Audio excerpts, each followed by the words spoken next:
i24 News, merci d'avoir choisi notre chaîne et c'est Sport Week-end. Au programme aujourd'hui, les résultats du tennis, du football et évidemment vos tweets, car cette émission c'est avant tout la vôtre. Vous pouvez intervenir sur notre compte Twitter, @i24 News Sport. Avec moi tout au long de cette émission, nos consultants, Elinor Lalo, Fleur Citruc et vous, Julien Balloul. Merci à vous d'être là. Tout de suite, du football.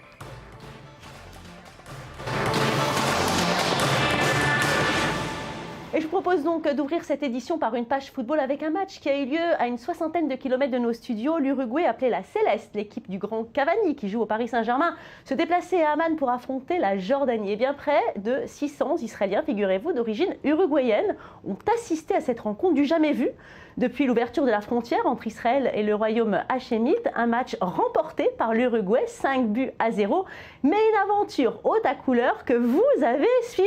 Fleur Citruc, racontez-nous. Une aventure extraordinaire, mais l'Uruguay, d'abord, on va rappeler que c'est la nation du football. C'est quand même la nation qui a remporté la première coupe du monde. Et là-bas, on dit qu'un bébé qui naît, il ne pleure pas, mais il crie « Goal ». Alors, 20 000 Uruguayens vivent en Israël, 20 000 personnes d'origine uruguayenne. Ils ont bien sûr été déçus que leur pays n'arrive que 5e lors des préliminaires du mondial dans la zone Amérique du Sud. Mais ils ont saisi cette chance extraordinaire d'aller enfin voir un match en chair et en os. Leur équipe, la Céleste, souvent leurs enfants nés en Israël n'avaient pas pu la voir, c'est loin l'Uruguay. Et donc ils sont partis comme ça en goguette, 600 Israéliens. Ils ont pris la route pour Amman qui au fond n'est qu'à quelques heures de Tel Aviv. Alors vous nous avez dit que l'ambiance était extraordinaire, mais comment ces Israéliens ont-ils été reçus par les Jordaniens? Eh bien écoutez, les Jordaniens bien sûr voyaient qu'en eux des Uruguayens, des supporters venus soutenir leur équipe, mais tout de même c'est l'équipe adverse. Eh bien tout le long du trajet, il y a eu des cris, des applaudissements, des sourires, vraiment une interaction, parfois des joutes verbales. Donc ça s'est très bien passé. On avait dit aux Israéliens, pour des raisons de sécurité aussi, pour ne pas provoquer, de ne pas mettre en avant leur nationalité israélienne. Et donc la réaction aussi de ces Israéliens, elle était très drôle parce que il fallait voir leur bonheur d'être accueillis comme ça pour la première fois avec un grand sourire dans un pays arabe. Pour les Jordaniens, c'est une chance inespérée de recevoir l'Uruguay. Eux, ils sont seulement 70 dans le classement mondial, donc une équipe de ce talent. Donc la rencontre s'est très bien passée et au retour, j'entendais les Israéliens parler au téléphone à leur famille, raconter oui, on a été reçus comme ça par les Jordaniens, ils ont été fair-play, c'était génial. Donc je pense que ça a été un moment unique, beaucoup plus que de sport, presque de fraternité. Une parenthèse dans ce monde compliqué et j'ai qu'une chose à vous dire, Valérie, soy Celeste. Allez, soy Celeste, on y va, on part en voyage tout de suite en Jordanie. 5 heures du matin sur un parking de Tel Aviv, les supporters de l'Uruguay chauffent déjà leur voix pour le match de ce soir. J'adore Cavani et Suarez et mon meilleur ami vient d'Uruguay. Donc j'ai décidé de voyager avec lui à Amman et de soutenir son équipe. Moi je suis né en Israël, mes parents sont arrivés d'Uruguay il y a 30 ans, mais pour le foot, on n'a qu'une seule équipe, l'Uruguay. Direction Amman, la capitale jordanienne, où l'immense majorité de ces Israéliens n'a jamais mis les pieds. C'est une expérience unique. Je ne pense pas qu'on pourra revivre ça avant longtemps. Nous avons un peu peur d'aller en Jordanie, c'est sûr, mais nous savons que comme les Israéliens, les Jordaniens sont très forts en sécurité. Donc nous pensons bien arriver en paix à Amman et rentrer en paix chez nous. Et surtout, fêter la victoire. 600 supporters, c'est le groupe le plus important d'Israéliens à jamais avoir franchi la frontière jordanienne depuis que les deux pays sont en paix. Mais c'est bien un drapeau uruguayen qu'ils brandissent. Ils ont d'ailleurs été priés par le guide de garder un profil bas en ce qui concerne leur origine israélienne. Ce qu'on va faire ce soir, c'est crier, chanter, jouer, et si on peut ensuite, on ira danser. Certains en profitent pour faire du tourisme. Le tour est super, vraiment spectaculaire. C'est une aventure pour le match, mais aussi pour ce pays si différent. C'est franchir une frontière et te rendre compte que c'est un autre monde, à ta porte. La rue est en fête, c'est la première fois de son histoire que la Jordanie atteint ce niveau de qualification pour la Coupe du Monde. Grâce à Dieu, nous espérons gagner 5-1. De la frontière jusqu'au stade international d'Amman, un énorme dispositif de sécurité entoure la délégation israélo-uruguayenne. Rien ne doit venir gâcher la fête. On vient partager la joie côté uruguayen, mais aujourd'hui la fête, c'est d'abord pour la Jordanie. Donc s'ils gagnent, c'est bon aussi. Je suis heureux parce que je sais qu'en sortant du match, je vais pouvoir fêter la victoire. Pas comme avec l'équipe nationale israélienne où on se prend toujours des raclés.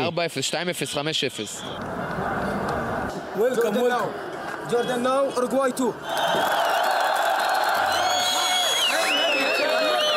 L'espoir des 9000 supporters jordaniens est très vite douché. Dès la 22e minute, Pereira ouvre le score sur une tête repoussée de Cavani. Cavani qui sera également à la base du deuxième but, du très beau spectacle. El Matador va conclure ce feu d'artifice par un superbe coup franc, 5-0. C'est le nirvana pour les supporters de l'Uruguay qui voient s'ouvrir tout grand les portes du Brésil.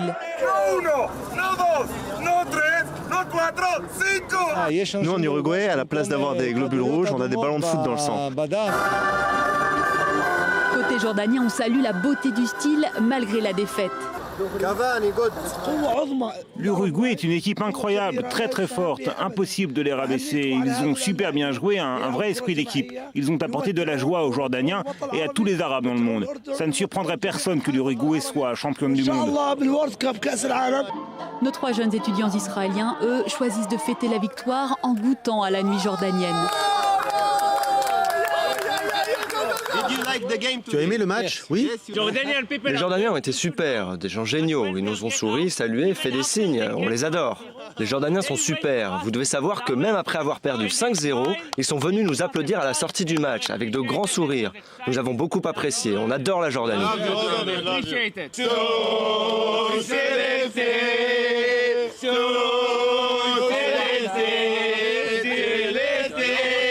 Une superbe ambiance et nous avons par Skype notre expert football, Michael Madar. Je rappelle à nos téléspectateurs que vous êtes un ancien joueur du Paris Saint-Germain et de l'équipe de France. Alors Michael, bonjour.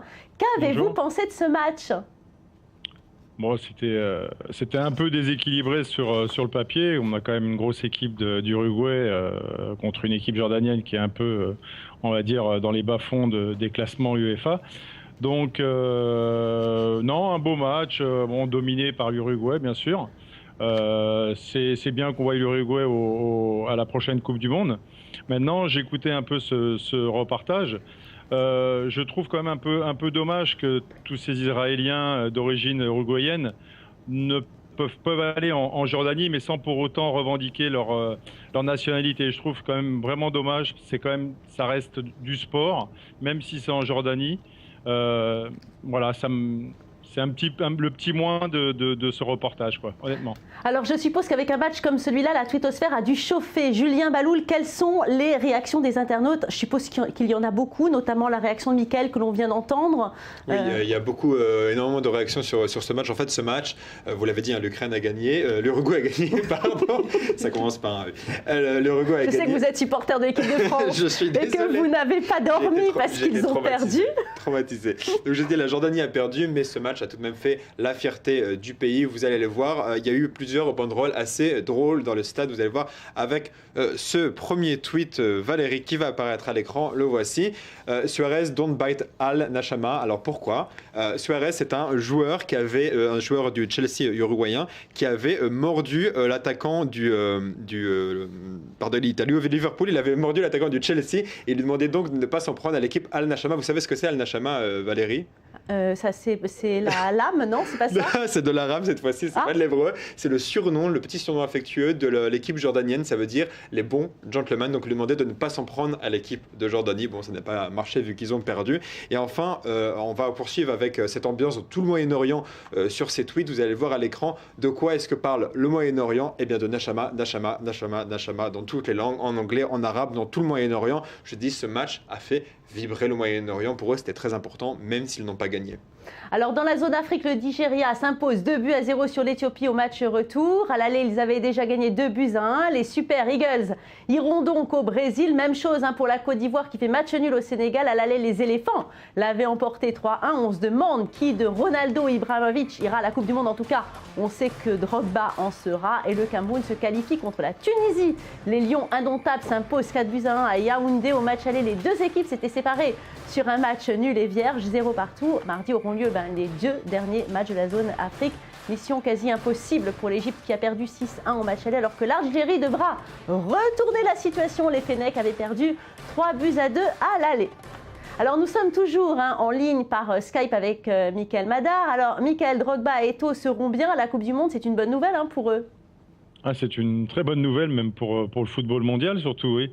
J'ai eu l'occasion d'assister au match de la Côte d'Ivoire. Ouais. Bon, c'était quand même un match qui était, on va dire, plié à l'aller déjà, mais bon, c'était un match relativement bon. Maintenant, j'ai pas pu voir le Cameroun, mais j'ai vu une belle performance de Makoun, le joueur rennais. Je pense que c'est qu'une bonne chose d'avoir ces deux nations à la prochaine du Coupe du Monde. J'espère qu'il y en aura d'autres. Voilà, c'est tout. Alors le Ghana, qui avait fait une super performance à la Coupe du Monde 2010, est très bien parti aussi. Hein. Ouais, ça serait bien aussi. Ouais, ça serait bien avec le Ghana. De toute façon, c'est les meilleures nations qui représentent un peu l'Afrique. Donc on les voit tous les 4 ans à la Coupe du Monde. Donc on a l'habitude maintenant de les voir. Merci Mickaël, à la semaine prochaine. Tout de suite, Merci. Le tennis.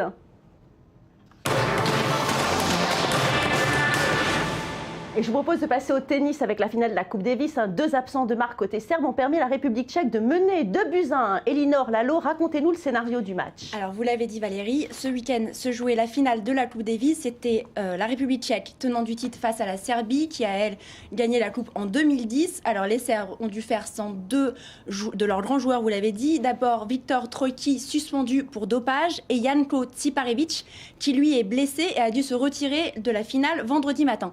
2 coups durs qui ont fait chavirer cette finale du côté des Tchèques. Et donc beaucoup de poids sur les épaules du numéro 2 mondial Novak Djokovic qui a préféré renoncer hier au match en double. Il était fatigué, il a gagné, je vous rappelle, à Pékin, à Shanghai, à Bercy et la semaine dernière à Londres. Il a préféré s'économiser et il a bien fait en vue du match cet après-midi face à Thomas Berdych. Il l'a remporté en 3-7, 6-4, 7-6, 6-2. Cet après-midi, on en était donc à 2 points pour la Serbie et 2 points pour la République tchèque. Valérie, tout se joue en fin de journée avec le dernier simple opposant Lajovic à Stepanek. Merci beaucoup Elinor. Tout de suite le reste de l'actualité sportive.